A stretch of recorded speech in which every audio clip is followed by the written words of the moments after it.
Welcome to Kannan info Tamil. நம்ம இன்னைக்கு என்ன டாபிக் பார்க்க போறோம் அப்படின்னா, ரெண்டு முக்கியமான டிஃபென்ஸ் அப்டேட் இந்த வீடியோல பார்க்க போறோம்.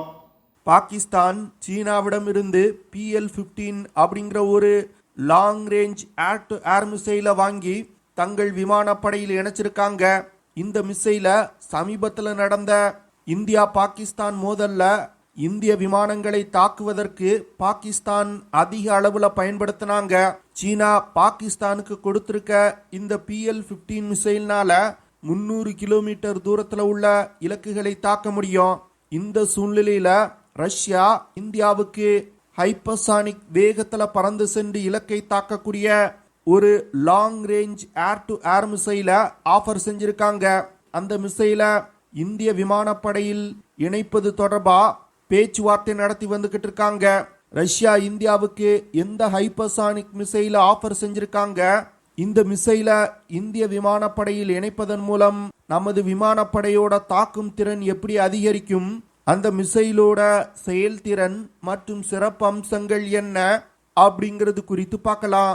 ரெண்டாவது அப்டேட், சமீபத்தில் இந்தியா பாகிஸ்தானுக்கு எதிராக நடத்திய ஆபரேஷன் சிந்தூர்ல பாகிஸ்தான் விமானப்படையை ஏமாற்றுவதற்கு இந்தியா ஒரு ரகசிய ஆயுதத்தை பயன்படுத்தி இருப்பதா தற்போது செய்திகள் வெளிவந்திருக்கு.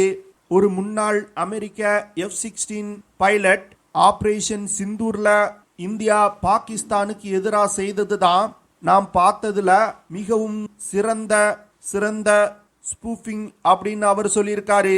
அதாவது ஸ்பூஃபிங் அப்படிங்கிறது பாகிஸ்தான் விமானப்படை விமானங்களை ஏமாற்றுவது. இந்தியா பாகிஸ்தான் விமானப்படை விமானங்களை ஸ்பூஃபிங் செய்வதற்கு என்ன ரகசிய ஆயுதத்தை பயன்படுத்தி இருக்காங்க, எப்படி பாகிஸ்தான் விமானப்படை விமானங்கள் இந்தியாவோட இந்த தந்திரத்துல ஏமாந்து போயிருக்காங்க அப்படிங்கிறது குறித்து நம்ம டீட்டெயிலா இந்த வீடியோல பார்க்கலாம். தற்போது இந்திய விமானப்படையில ரஃபேல் போர் விமானங்கள்ல பயன்படுத்தப்படும் மிட்டியார் மிசைல்கள் தான் இந்தியாவிடம் உள்ள அதிக தூரம் சென்று தாக்கக்கூடிய ஏர் டு ஏர் மிசைல். இந்த மிசைலை பயன்படுத்தி தான் இந்தியாவால எதிரி விமானங்களை சுட்டு வீழ்த்த முடியும். ஆனா ரஃபேல் போர் விமானங்கள்ல பயன்படுத்தக்கூடிய மிட்டியார் மிசைல்களை அந்த மிசைலை தயாரிக்கக்கூடிய MBDA நிறுவனம் இந்தியாவின் மற்ற போர் விமானங்களான Su-30MKI, தேஜஸ் போன்ற விமானங்கள்ல இணைப்பதற்கு மறுப்பு தெரிவிக்கிறாங்க. இதனால இந்திய விமானப்படையில் உள்ள மற்ற விமானங்களோட ஏர் டு ஏர் காம்பேட் கேப்பபிலிட்டியை அதிகப்படுத்துவதில் இந்தியா பிரச்சனைகளை சந்திச்சு வந்துகிட்டு இருக்காங்க. இந்தியா அஸ்த்ரா MK1, MK2 மற்றும் அஸ்த்ரா MK3 அப்படிங்கிற 3 விதமான beyond visual range air to air மிசைல்களை தயாரிச்சு வந்துகிட்டு இருக்காங்க. இதுல ஏற்கனவே அஸ்த்ரா MK1 மிசைல்களை இந்திய விமானப்படையோட விமானங்கள்ல இணைச்சிட்டாங்க.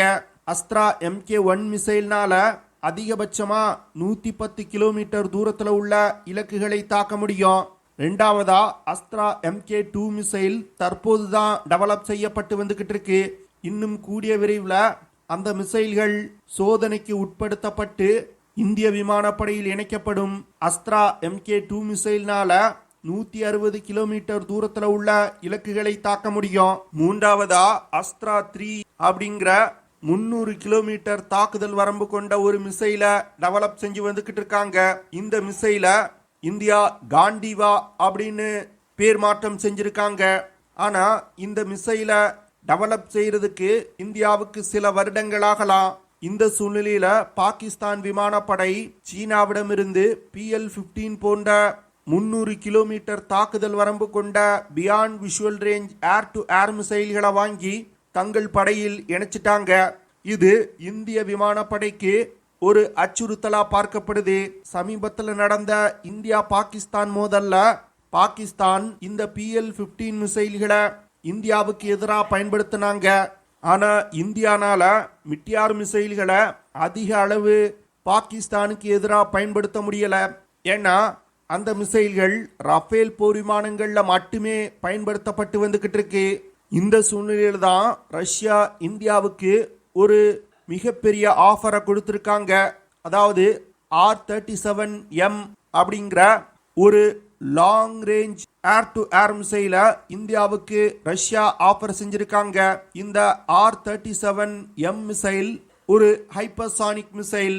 தற்போது உலகத்தில் உள்ள பெரும்பாலான long range air to air மிசைல்கள் சூப்பர்சானிக் வேகத்துல பறந்து சென்று இலக்கை தாக்கக்கூடியதுதான்.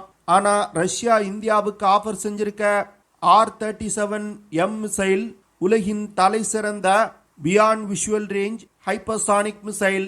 இந்த R37M மிசைல நாட்டோ நாடுகள் WA-13 ஆக்ஸ்ஹெட் அப்படின்னு அழைப்பாங்க.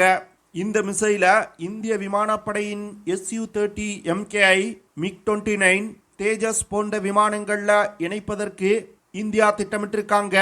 R37M மிசைல விம்பல் டிசைன் பீரோ அப்படிங்கிற அமைப்பு தயார் செஞ்சிருக்காங்க. இந்த R37M மிசைல் ரஷ்யன் ஏரோஸ்பேஸ் ஃபோர்ஸோட ஒரு கார்னர் ஸ்டோன் அப்படின்னு சொல்றாங்க. இந்த மிசைல ரஷ்ய விமானங்கள்ல இணைத்த பிறகுதான் ரஷ்ய விமானங்களோட தாக்கும் திறன் மிகப்பெரிய அளவுல அதிகரிச்சிருக்கு அப்படின்னு சொல்றாங்க. ரஷ்யா வெறுமன இந்த R37M மிசைல இந்தியாவுக்கு ஆஃபர் செய்யல. இந்த மிசைல இந்தியாவிலே தயாரிப்பதற்கான ஒப்புதலையும் ரஷ்யா கொடுத்திருக்காங்க. இந்த விஷயம் இந்தியாவுக்கு கொடுத்த ஒரு மிகப்பெரிய ஆஃபர் அப்படின்னு இந்தியன் டிஃபென்ஸ் எக்ஸ்பர்ட் சொல்றாங்க. ஏன்னா இந்த R37M மிசைல் உலகின் தலை சிறந்த ஹைப்பர்சானிக் ஏர் டு ஏர் மிசைல்கள்ல ஒன்று. இந்த மிசைல்னால இந்திய விமானப்படை விமானங்களோட தாக்கும் திறன் மிகப்பெரிய அளவுல அதிகரிக்கும் அப்படின்னு சொல்றாங்க. R37M மிசைல்னால குறைந்தபட்சம் 150 கிலோமீட்டர்ல இருந்து அதிகபட்சமா 400 கிலோமீட்டர் தூரத்துல உள்ள இலக்குகளை தாக்க முடியும். இந்த மிசைல்னால ஒலியின் வேகத்தை விட 6 மடங்கு வேகமா பறந்து சென்று இலக்கை தாக்க முடியும். R37M மிசைல்னால 60 கிலோகிராம் எடை கொண்ட வெடிப்பொருட்களை சுமந்து சென்று தாக்குதல் நடத்த முடியும். இந்த மிசைல்களை பயன்படுத்தி பல்வேறு விதமான ஏரியல் டார்கெட்டுகளை தாக்கி அழிக்க முடியும். குறிப்பா சொல்லணும்னா ஃபைட்டர் ஜெட் விமானங்கள், பாம்பர் விமானம், தொலை தூரத்துல பறக்கக்கூடிய அவாக்ஸ் அப்படிங்கிற airborne early warning and control system விமானங்கள் போன்ற பல்வேறு விதமான டார்கெட்டுகளை தாக்கி அழிக்க முடியும். இந்த மிசைல் டார்கெட்டை கண்டுபிடித்து தாக்குதல் நடத்துவதற்கு ஆக்டிவ் ரடார் ஹோமிங் சிஸ்டம் பயன்படுத்துது. அது மட்டும் இல்லாம இனிஷியல் நேவிகேஷன் சிஸ்டம் மற்றும் மிட்கோஸ் அப்டேட்டும் இந்த மிசைல்ல இருக்குது. இது போன்ற பல்வேறு விதமான கைடிங் சிஸ்டங்கள் இந்த மிசைல்ல இருக்கிறதுனால அதிவேகமா பறக்கக்கூடிய விமானங்களை கூட இந்த மிசைல்னால சுட்டு வீழ்த்த முடியும். R37M மிசைல் இந்திய விமானப்படையோட லாங் ரேஞ்ச் ஏர் காம்பேக்ட் கேப்பபிலிட்டியை மிகப்பெரிய அளவுல உயர்த்தும். Su-30MKI போர் விமானங்கள்ல பார்ஸ் மற்றும் IRBIS-E அப்படிங்கிற அதிநவீன ரடார்கள் இருக்குது. அதனால இந்த லாங் ரேஞ்ச் மிசைல்களை எந்த ஒரு பெரிய மாற்றமும் ரடார்கள்ல செய்யாமலே இந்திய விமானப்படையின் Su-30MKI போர் விமானங்கள்ல இணைக்க முடியும்.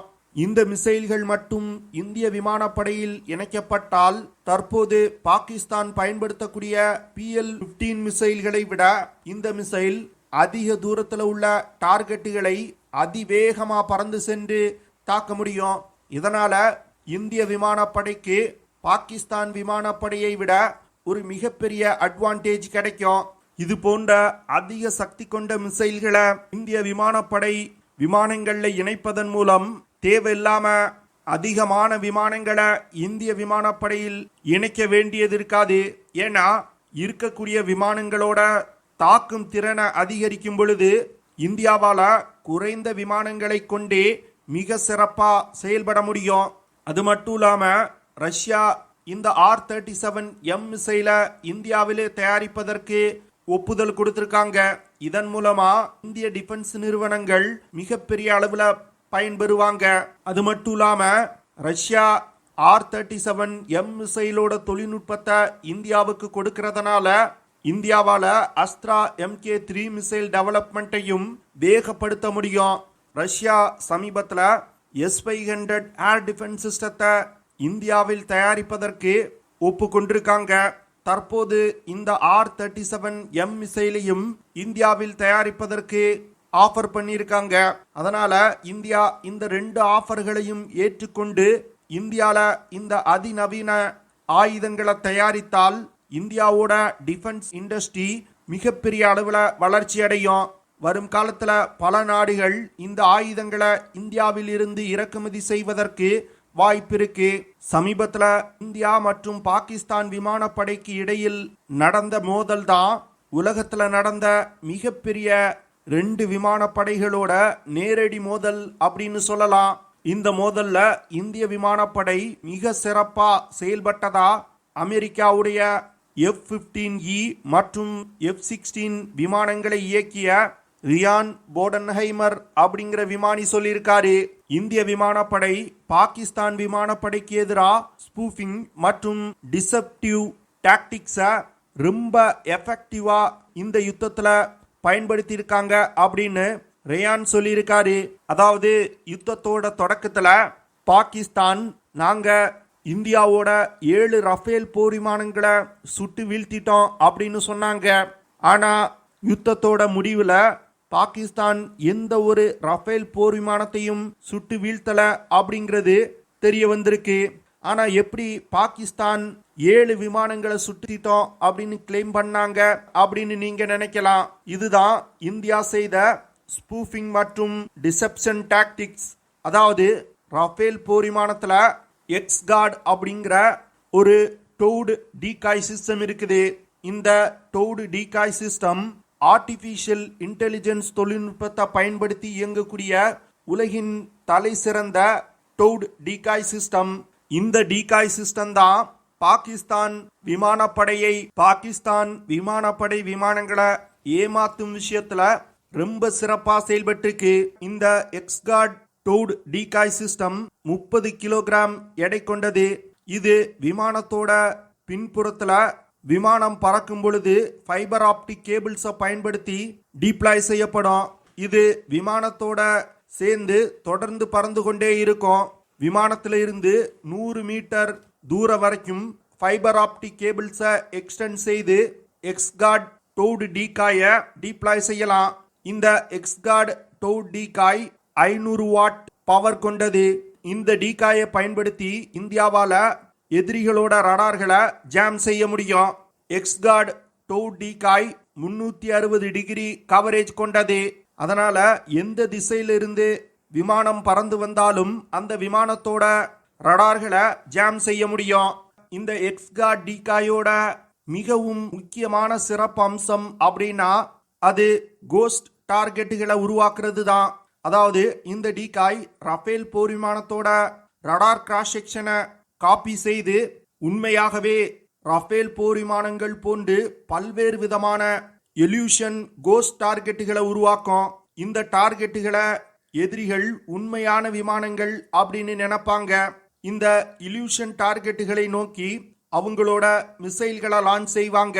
அப்படி பாகிஸ்தான் லான்ச் செய்து தாக்கியதுதான் 7 ரஃபேல் போர் விமானங்கள். எதிரிகளோட ரடார் ரஃபேல் போர் விமானத்தோட இல்யூஷனை உண்மையான விமானம் அப்படின்னு நினைக்கும்.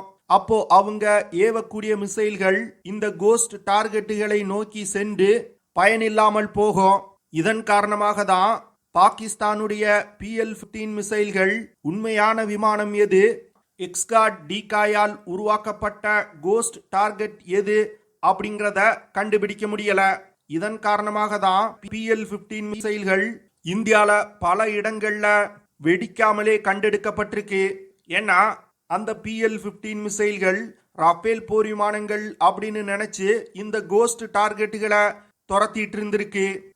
இதன் காரணமாக தான் அமெரிக்காவுடைய F-16 பைலட் தாம் பார்த்ததிலே ரொம்பவும் சிறந்த ஸ்பூஃபிங் டெக்னிக் அப்படின்னு சொல்லியிருக்காரு. இந்த எக்ஸ்கார்ட் டோடு டீகாய் சிஸ்டம் ரஃபேல் போர் விமானங்களை எதிரிகளோட மிசைல் தாக்குதல்ல இருந்து பாதுகாப்பதற்கு மிகப்பெரிய அளவுல உதவி செஞ்சிருக்கு. அது மட்டும் இல்லாம எதிரிகளோட ஏர் டு ஏர் மிசைல்ல இருக்கக்கூடிய கைடிங் சிஸ்டங்களை ஜாம் செய்வதிலும் இது சிறப்பா இருந்திருக்கு. இதன் காரணமாக தான் பாகிஸ்தான் நூற்றுக்கணக்கான மிசைல்களை லான்ச் செய்தும் இந்திய விமானங்களை தாக்க முடியல. ஓகே ஃப்ரெண்ட்ஸ், நம்ம வீடியோவோட நிறைவு பகுதிக்கு வந்துட்டோம். இதெல்லாம் தான் நான் உங்ககிட்ட ஷேர் பண்ணணும் அப்படின்னு நினைச்ச விஷயங்கள். ஐ ஹோப் நான் ஷேர் பண்ண விஷயங்கள் உங்களுக்கு பிடிச்சிருக்கும்னு நினைக்கிறேன். அப்படி பிடிச்சிருந்துச்சுன்னா ஷேர் பண்ணுங்க, லைக் பண்ணுங்க, கமெண்ட் பண்ணுங்க. மறக்காம நம்ம சேனலுக்கு சப்ஸ்கிரைப் பண்ணுங்க. See you in the next video. Jai Hind.